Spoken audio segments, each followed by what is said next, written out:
I'm going to throw a few words at you, and I want you to think about them a little bit, right? Chronic stress, racism, discrimination, generational trauma, mistrust, isolation and lack of care, uncompressed emotion. When you hear these words, right, how do factors like racism and all of those things that I just mentioned, how do these things impact our mental health as Black men? Like, these are the 7 things. You know how they say the 7 holy virtues, the 7 deadly sins? These are the 7 human beings. Yeah, those are tough. This makes up a human being right here. I don't think there's a person out here that the only thing that's not on here is fear. But I would say that I don't think there's nobody that can't not go through any of these things, even in a chronological order, if it is one, without having to overcome something. We have to isolate the think and review. We have to have these emotions to learn from ourselves. All of these are different learning mechanisms about ourselves. And being a human being in general is nothing but self-maintenance, constant. There you go. That's where the overall tiring comes from. It's like we constantly managing a bunch of maintenances ourself, and then we get a certain age, and then it becomes bills and self. Then it becomes work bills and self. Then it becomes friends work bills and self. Then it becomes friend work bills self, and then self breaks down in distress, trauma, mistrust, isolation, emotions. Like it, just constant. I like that. I agree with that. That maintenance, human maintenance.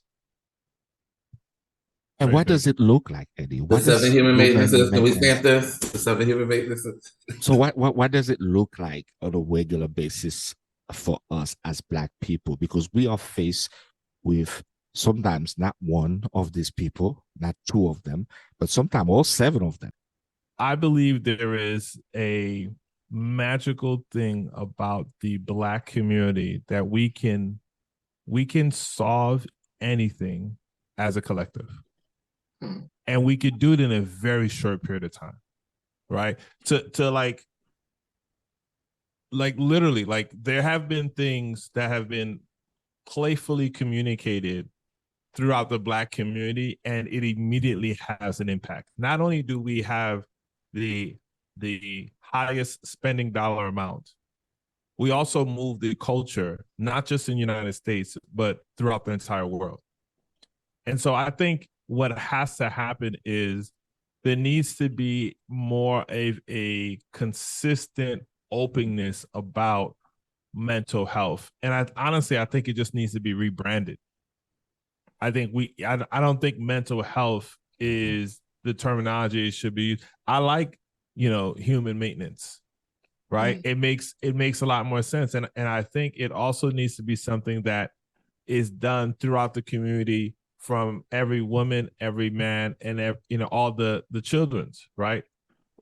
Because if we all have the proper understanding of it, then we don't have to wait till we are grown adults, right? We can start teaching the babies how to do maintenance at the very young age, because it's necessary, right? And well, oftentimes we fan it off like, oh, they're kids, they don't need any of that right now. But in reality, some of these kids are living more of a grown-up life than some of the grown-ups are, right? And so I think that's what it needs to look like first. I think there has to be, just, even if there's no actual way, like, okay, well, here's how we do it. I don't think we need the how yet. I think we need to have more of the awareness of it, and then that will start more of the dialogue. It will start more of the here's a suggestion. Well, what if we did this? What if we did that? And I think then collectively we can come up with a how that is more suitable, instead of it being, here's the one-sided view that's from this doctor that said this is why Black people are suffering mentally, right? Like, That doesn't help anybody, right? We won't read that. We won't watch that video. We'll walk right past that. Actually read a book recently as part of my job. Pardon me. The book is called Medical Apartheid: The Dark History of Medical Experimentation on Black Americans from Colonial Times to the Present. It was written by Harriet A. Washington, and it explores, everything that you mentioned in your question that happens to Black and brown bodies in America.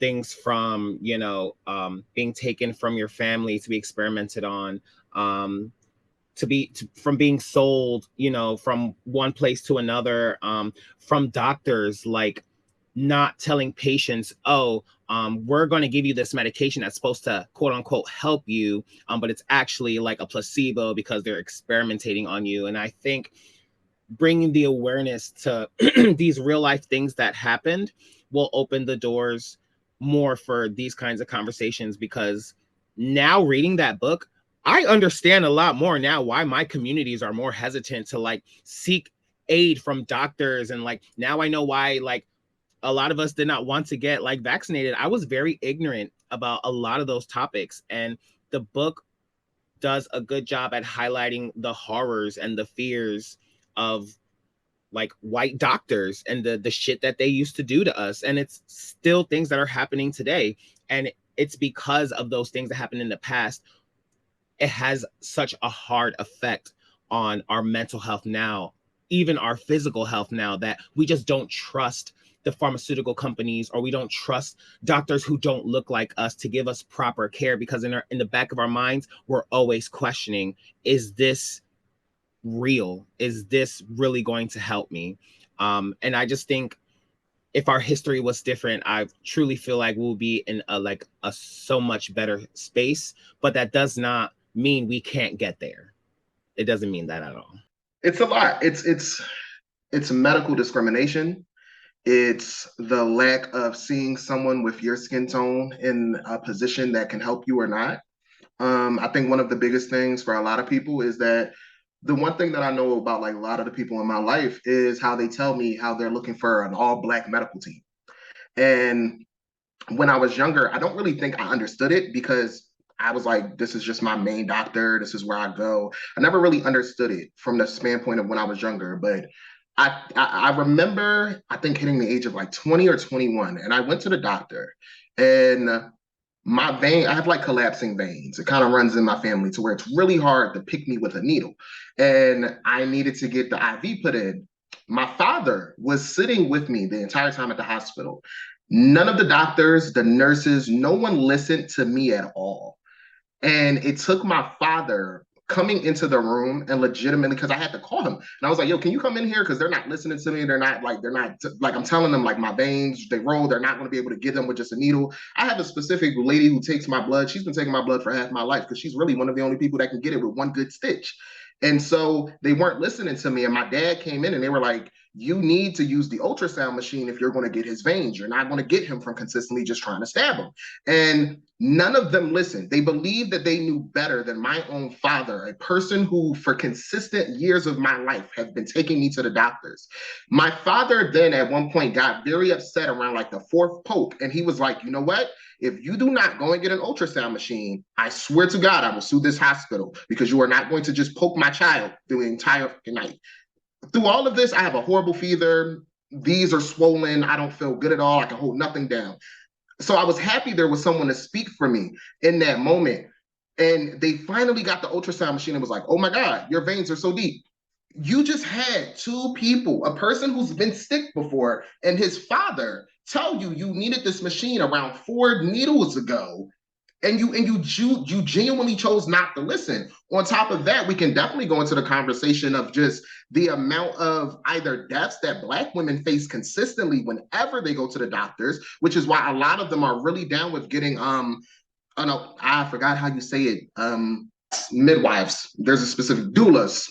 It was the word I was trying to, but midwives as well. And genuinely, there was just a lady that that almost got her child taken because they stated that wasn't the correct way for her to have the child, but it was safer. It has been provenly factual that when Black women end up not going to hospitals, but getting midwives or doulas or doing at-home births with their community and with people around them who actually know what to do with their bodies and to listen to their pain, they legitimately have way better birth rates. But when they go to the hospital, the deaths are so much. There's a TikToker that I follow also who really shows a lot of the discrepancies with like the medical racism of how when it comes to something like if you have eczema, you can look up eczema right now online. You're most likely going to see a white picture. You're not going to see a Black one. It's the same thing when you end up having rashes and you only see them on white skin and not Black skin. It's like if I don't know what it looks like on my skin tone, I can't actually say I have the issue. It's also this disconnect. Like everyone stated, there's so many lies that have happened in the Black community when they were told this is going to help you, or this is going to be the thing that cures something, or this is what you need to do. And it's like, when you are consistently lied to so many times, that's like asking a legitimate abuse victim, hey, like, I know he abused you, but believe me when I tell you he's not going to do it again. In what realm can anyone with a sane conscious mind say, I'll believe you? It's the same way that we look at police brutality. Oh, yes, the police are here to protect you. When you look back at what the police originally were, they were legitimately a slave roundup squad. That was the legitimate purpose of every single police. It was to be a slave roundup squad, which is why the K9 unit is always so either strong or consistent in every police force. And it makes you so uncomfortable. You can't even walk down the street without feeling as though, A, you're being stereotyped for the way you walk. You're being stereotyped for how much of a body mass you have. Sorry, can't control that I'm a little bit bigger. Sorry, can't control that I walk a little quicker. And yeah, it sucks when you consistently go. And my thing is, like I stated, I've worked in different fields. To know it, the number one thing that really got me out of life insurance is to know that because of the way that a lot of life insurance companies write their policies, and when you look at something like sickle cell disease, even if you have the trait, there is a high chance of your life insurance policy not being actually accepted. Because if you have sickle cell in itself, yes, by the laws of the Affordable Disability Act, you can't be discriminated for pre-existing conditions, but they don't count that with life insurance policies because it don't apply to it. Do you know the amount of Black people that I've met my own family to where when I was in life insurance, I was like, oh yeah, let me sit here and try to give you a life insurance thing because it's going to be good for you and the children. And then they tell me, well, no, I have sickle cell. They're going to deny me. So you're telling me, you know, a person actually does need help. A person actually does need actual services and given actual help, and you're choosing not to help them. But I can tell you for damn sure that hospital bill, outrageous. The price, outrageous. More than most likely the mortgage for any house in LA. Doesn't make sense. When you live in a society that legitimately, truly, and from the way it seems, doesn't want you to exist, how can you feel trust in that? You just can't. It's the same way how I kind of feel for a lot of children today. Like, I kind of like, I don't want, like, going, I'm not, because when I think, I've worked at a school, and a lot of people will say, like, oh, the children don't care anymore. They don't seem to care. Like, there's nothing driving them to care. Schools get shot up. There's legitimately hardly anyone doing anything that seems to be making a change if you're in a political space. And they're watching their friends die like roaches getting sprayed with Raid. In what realm can I have the ability to look at a younger person and say, you know what, try harder? That's hard because they're dealing with the same thing we're dealing with. We just got older. We're kind of getting more of an apathy towards it. The younger generation doesn't need to gain the apathy that we started to gain. That, oh, you know what? It's just how things are. That's how they are. That mindset, even in itself, feels wrong. I got you.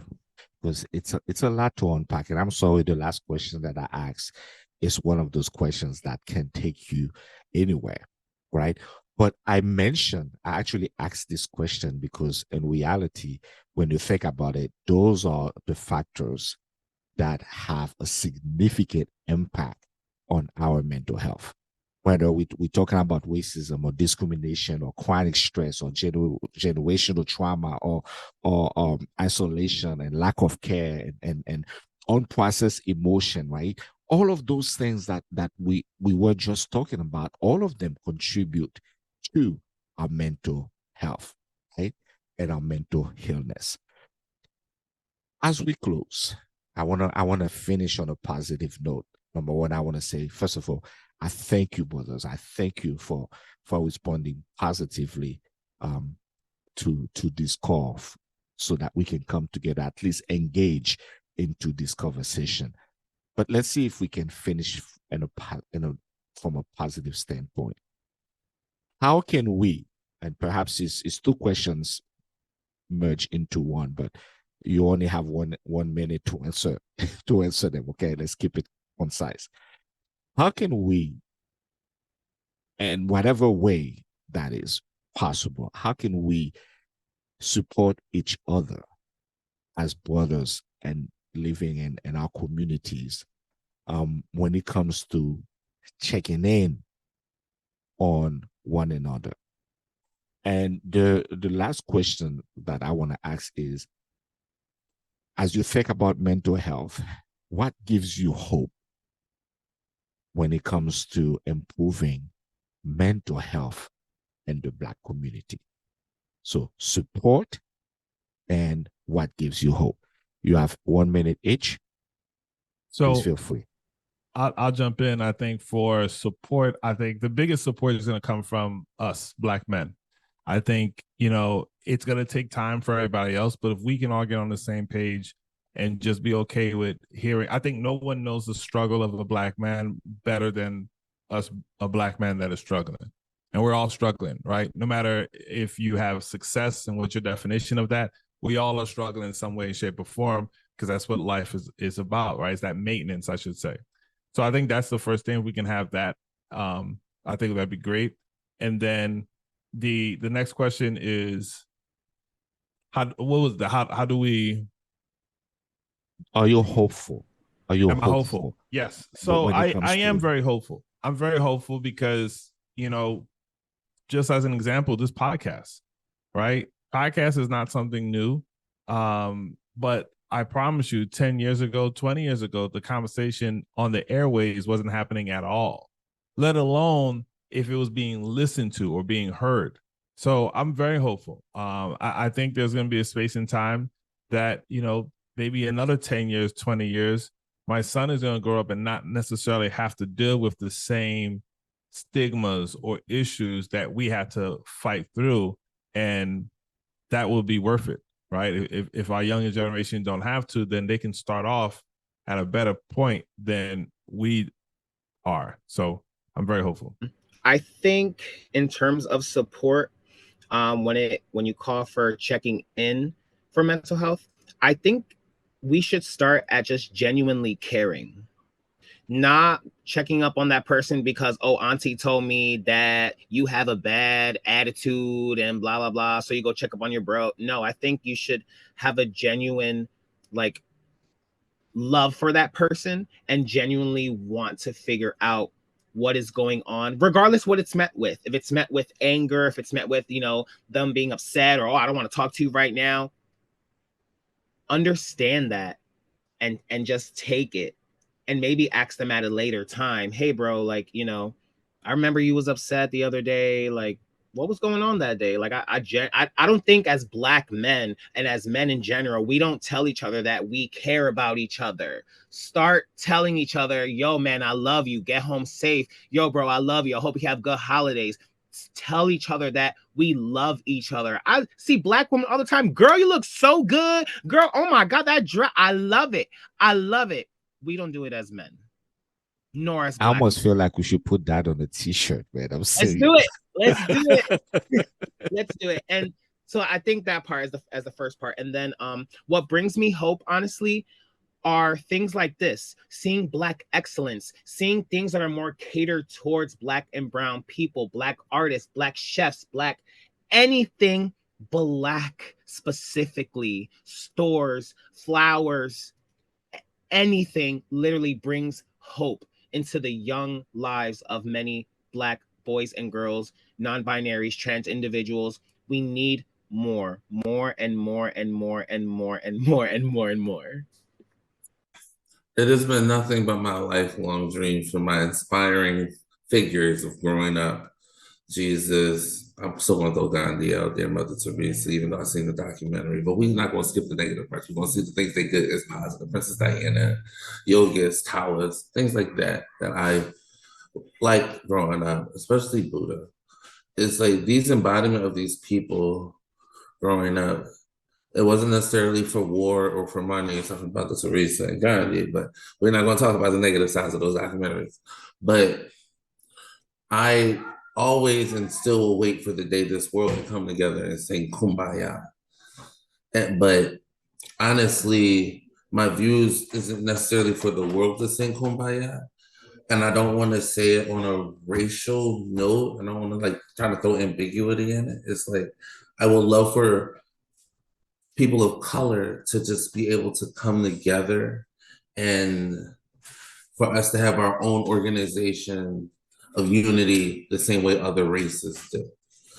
I don't want to stereotype when I say, oh, the Indians took the biology and the science sector, the Asians took the doctor section and the surgeons.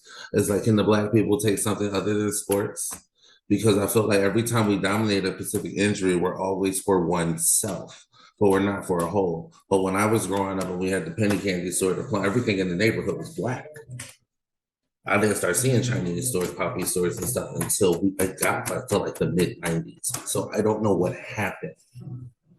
And as the elders explained to me, it just happened because everything was Black.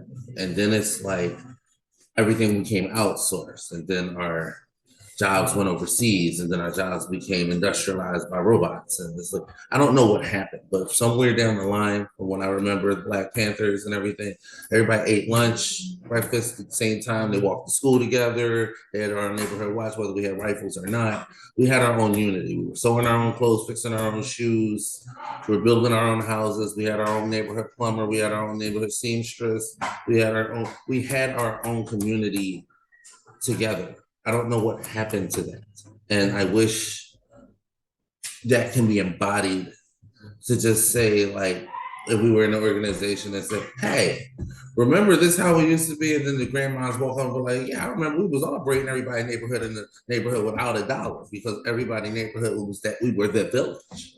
I don't know what happened to our villages, but I do believe everybody just now out for themselves. So thank you, Mondy, and thank you guys so much for being here, doing this, and spending your Sunday here with us like this. My question is for you all, including you, Mondy, because you are a man. And so my question for you guys really is, how can women show up for you guys? And how can we support Black men as a whole? And so I want, if possible, in your opinion, maybe try to keep it between 20 and 30 seconds. I know it's going to be tough, but if you can keep it between 20 to 30 seconds in your individual opinion, how can Black women show up for you and how can Black women support you?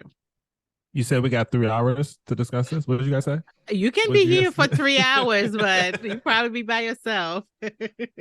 And look, I say that jokingly, but not in a negative way, just because it's a very big topic, right? And there's a lot that you kind of have to scratch out before we can actually even get to truly hitting this on the head. But how can women show up more for men? I think I think in 20 seconds or less, the easiest way to be able to do that is to be able to gain understanding of what it truly is to be a man. Right. And I know it's completely unfair because women, number one complaint is that men don't understand how hard it is to be a woman in this day and age, especially with everything that is going on. And so I think, I'm not saying it just needs to be one-sided. I think men definitely needs to do that. But if a woman really wants to learn how to support their man or men, I think understanding or seek to understand what does it really mean to be a man and what that person has to go through in today's day and age, I think is a better way to get to that point. I feel like we need to stop false ideals of looking at let's say different people ideologies. Let's say, oh, these generation did this, so this man have to do this, or these people did this, or my forefathers did that. Two, when we take toxic masculinity, we gotta say that, okay, if I have these emotions, I'm allowed to embody these emotions as a man. There's no right or wrong to that. It's more so if you're going to help me or not. And if you don't help me, then you're not for me. Three, if we're going to play roles in gender, it's like, all right, we can both cook, we can both clean, we can both do this, we can both help kids with homework after school, but it's still a mom figure and a father figure, a protector and a nurturer at the end of the day. I believe we both can do both roles, but I do believe they play a different part because I didn't have the mom figure. Just be the person who we need you to be in that moment. If we're coming up to you because we're sad or we're crying, we don't need you to tell us, oh, well, you're a man, you can't cry. No, if I need you to be a soft individual, I'm coming to you because I believe that you can be a soft individual for me, and I don't believe it should be met with backlash. And then my second, the second part to that, how can Black women support Black men? Let us evolve. Let us get softer. Let us dibble and dabble in the in-betweens of what the not typical Black men looks like. Let us evolve. I feel like Geraldo kind of stated what I stated. Like, I think it is mainly the evolution, like letting the man evolve into who they become. And honestly, I guess it's just meeting a person within not only their authentic self, but your authentic self. Because my thing is, men usually, they might already feel as though that they know they can't come and break down to you. And I think when that happens, it's a moment of looking at yourself and stating, what have I done in the past that maybe makes this person feel too uncomfortable? And then at the same time, it's more of a, you know what? Maybe it's not a thing that you can handle on your own. So if the person feels comfortable, get his sister involved, get his cousin, make it a group thing. It can't, because a lot of the times I think it's too much to ask one person to know exactly how to deal with another person's trauma or their hurt. But a group of people that person confides in, and that person with you agree, like, yo, can we bring Submissy and then Amber over so we can really have a conversation about this? Because I don't have enough experience to give it to you just from me. I can't. I don't have that experience. It's the same way I look at it because I have a lot of women friends, and when they hit me up with depression, I can have a conversation about depression. But when it goes into postpartum depression, I'm completely out of left field. I don't really know how to I know how to help you on the depression side, but the postpartum is something completely different. I have women friends who've gone through postpartum depression, and they have all been completely different. Some after one kid, some after two, some after who never had it. But it's different levels of depression, which means I need more than just me. Maybe I need to call my aunt if they're comfortable with my aunt also being on the phone. Just open up the space. Don't think it just has to be me handling it. Think maybe if they feel comfortable, if we get into that realm, maybe it could be a group thing. I like that. That's my mindset. So for me, it's really simple. And Fabi, thank you for the question. For me, it's be the wind. If I could borrow that expression, be the wind beneath my wings. And by that, I mean, if what I need from you right there is for you to lend me your ear and lend me a space where I can articulate what I'm feeling, what I'm going through, without you passing necessarily judgment on what I'm feeling. It's one of the most powerful support that you can give to anybody, right? And the other area that I think is equally important, support Black businesses. And by that, I truly mean it, because our women are spending the money, right? And so if we're going to really make an impact with our money, it's going to be done through them. Support Black-owned businesses. By doing so, we will be able to contribute to the economic empowerment of our community, of the Black community. We need more money in the Black community.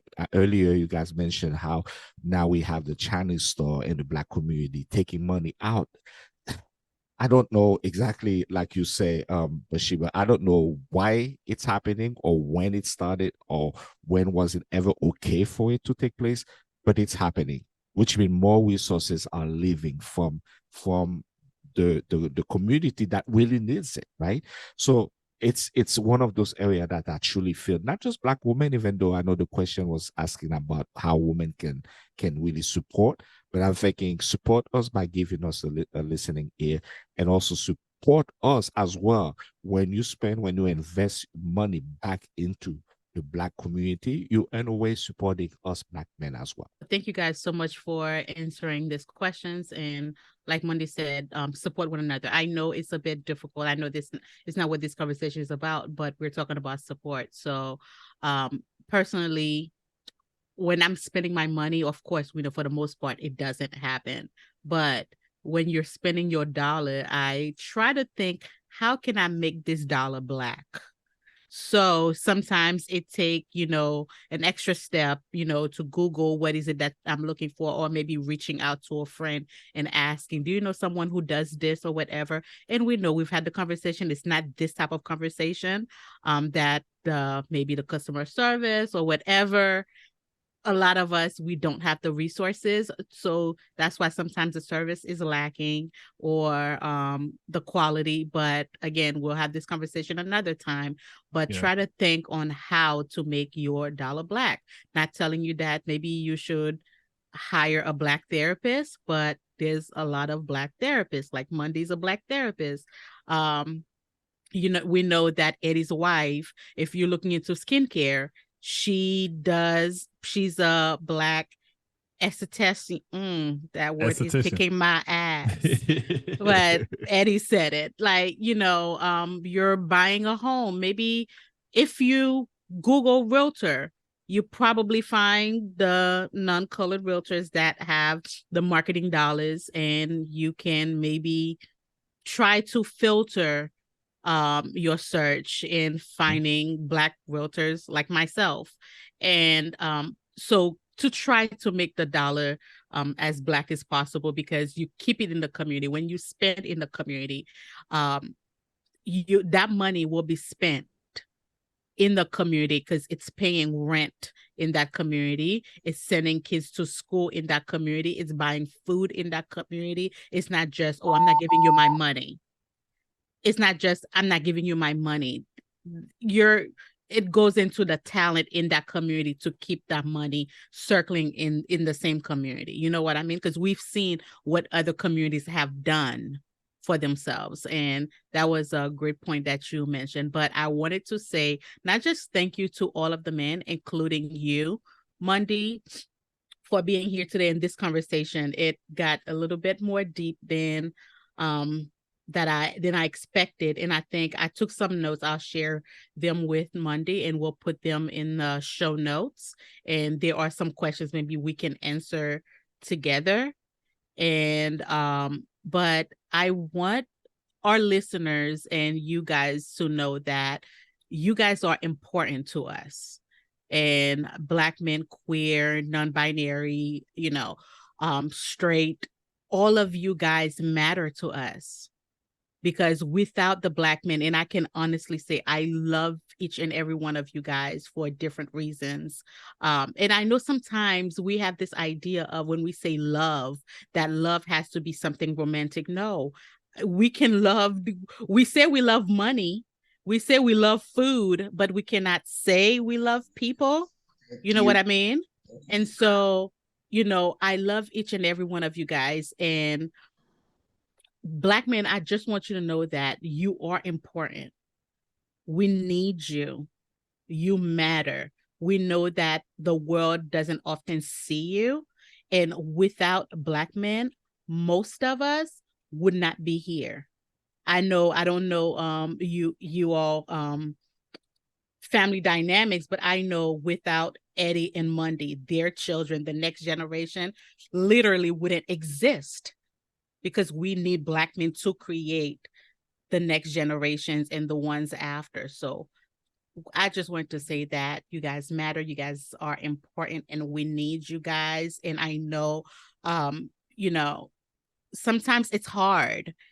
And I try to make space for Black men. I try to show up for Black men. So ladies or listeners that are listening, please make space. And you've heard what they say that they need. Sometimes they need you to be the big spoon. Sometimes they need you to be the one sitting on the couch and their head on your lap. Sometimes they need your shoulder to lean on. Sometimes they just need you to listen. And I know, again, this is not what this conversation is about, but because I know we have two people that's part of the LGBTQIA community, sometimes it's, for example, that's the It's still example that relevant, Boo. It's still relevant. but I know sometimes I say it, and the example that I use, we're all trying to figure it out. I don't always get it right. I have mishaps, but it does not hurt me if someone say to call me Julie, to call them Julie, because I came on here and I told you guys, hey, my name is Fabi, and guess what? You guys called me Fabi. That's not my government name. It ain't kill no one to call me Fabi. You know what I mean? So if someone say, hey, call me Julie, I'm not going to say, well, you look like John, so I'm not calling you Julie. So respect. I think it starts at respect. And one thing, just to piggyback off of you, Fabi, because you said it perfectly, if I can understand from the opposite side, because I also do deal with men, I can understand that sometimes it might be hard to view the fact of like, okay, but they're grown. They should be at this age where they know these things. That everyone deserves grace. Obviously, if you can tell, if you know that the situation might be a toxic one, a bad one, I'm not saying to let yourself be drowned in that because that isn't right for then the women's mental health. But one of the biggest things when Fabi stated it, like, if you don't want to think about it just from the X points of a man, think about it from the X points of your little boy growing up to be that man. Because that's like, because when I hear people talk about like DL culture, whole nother conversation, whole other thing. But the thing is that I hear they're like, oh, well, why do I have to fix what a man does? It's not that. You got to remember that little boy was raised into that man that decided to do that because that's how he was raised. He wasn't given the ability to just cry without something. So everything you stated, 100% correct. It's about respect, but it's also just sometimes, taking the glasses off about the age and looking at the person inside. And the person inside, a lot of the times, for a lot of these grown men, it don't matter if they're 40, 50, 60, a lot of the times, they just a hurt teenage boy that somebody never decided to look back at and say, you need help? That's it. Yeah. That's all I can say. Listen, I think that's the case for all of us. I think all of us are just, we're just little kids that at a certain point in time, society said, hey, you can't be a little kid no more. And so we start picking up the adult, labels and what that looks like or feels like or whatever. But I think you all just said something really, really cool. In order for this to work, we have to allow each other grace. Yes. Black men, we have to allow grace for, our women to get it, and women, you have to allow us to be able to get it and receive it and etc. And then also too, this really sucks to say, and it's nobody's fault. It's neither of our faults, I should say, but it's what we have to go through, right? Should Black women have to, on top of everything that they have to do and is amazing, also have to put this Black man that they thought they were getting that was a man, but is actually just a little boy inside and needs to still be healed, but you're not their mama? I totally understand that. But in order for you to progress and you have this man that's with you, you now have to take this on, and vice versa. Because even though we have all the superwoman Black females that are out here that are doing amazing, above and beyond reproach, they still have things that they need help with that was never addressed, and they need a strong man to be able to help them go through that and work through that. Not as if the man is the only way to go through it, but a strong man to help them grow through it. And I think, again, that just boils down into grace and what that entails. So I think that's awesome. I love it. I love it. Quadir, I'm gonna stop. Okay, because I was about to be on the opposite side. I'm gonna stop you. Go on. Only to say I want to bring you guys back to another show because we do have a whole lot to talk about, and Fabi and I, we will be more than happy to bring the group back again. But at this time, I just want to take a moment to say how much I appreciate each and every one of you.